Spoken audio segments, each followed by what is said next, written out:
Hello, Internet. Daniel with Driving and Dragons, and I got another real quick GM tip for you related to the economy and pricing of items in your games. Stick around. Okay, so I talked a little bit about economy when it comes to buying and selling things in your towns and villages and cities and regions, and making sure that it's not too easy to liquidate, especially higher cost items. Now I'm going to talk about the gold piece and character wealth, or the character wealth tables and things of that nature that come in a lot of these games.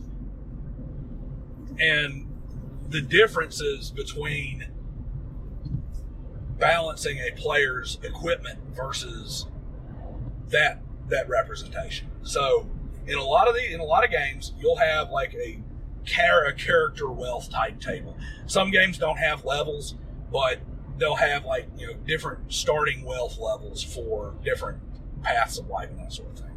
So we'll just use, for example, that you got a $10,000 character wealth at, say, level 2. All right. Now, that seems pretty straightforward. I take the average cost of certain items and I factor it in however the game tells me to factor it in, and I realize that the gear that a player of second level has should all tally up to like $10,000. Easy as can be, right? Wrong. These are tools for how GMs reward players.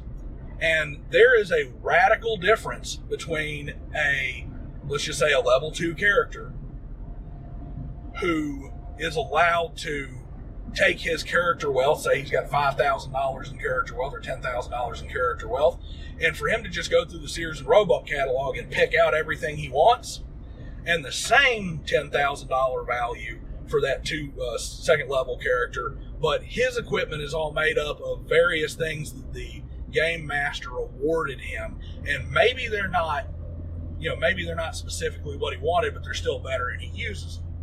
This is only going to get exasperated at higher levels. You start getting, characters that are several missions in and built up some real wealth, or characters that are 10th level or so, depending on the system and what their advancement system is. That gap is only going to widen, because you're going to have, we'll use Dungeons and Dragons as an example. I've got a paladin over here, and he's got a +2 wooden shield, and he's got a really nice flame brand long sword, and he's got a set of +1 chainmail. And he's pretty well equipped, and he's got some good stuff, and it's all kind of spaced out. And it works because it's good equipment for him.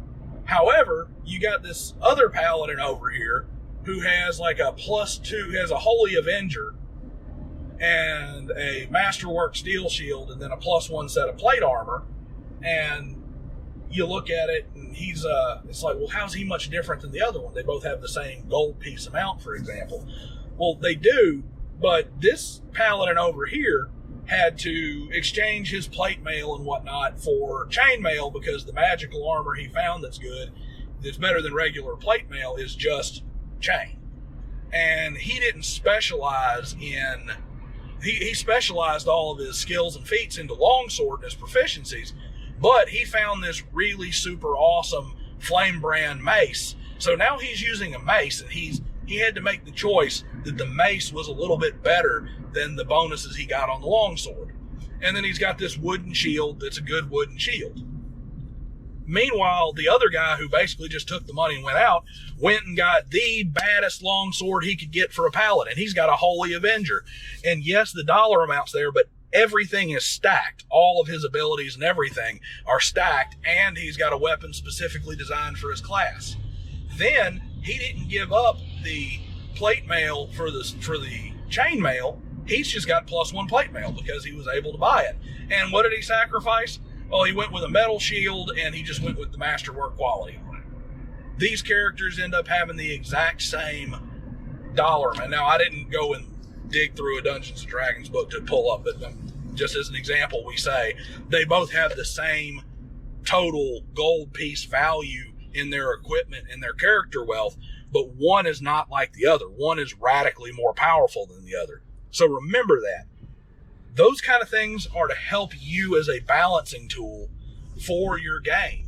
And if you're just going and allowing them to, say, take the stuff you give them to the city and sell it, and then turn around and use that money to buy exactly what they want to custom equip their character, those character wealth tables and those guidelines are not going to help you keep a balanced game anymore, because they're balanced based on the idea that you are going to control what the characters get, not that they are going to pull open the Sears and Roebuck catalog and start buying all their custom equipment. So keep that in mind and make sure that it fits the kind of power scale and difficulty you want in your game. Don't be surprised when the challenge rating system doesn't work, because your characters are all decked out in custom built gear as opposed to really good gear that doesn't necessarily fit exactly what they wanted because they had to make some give and take. Talk to you next time.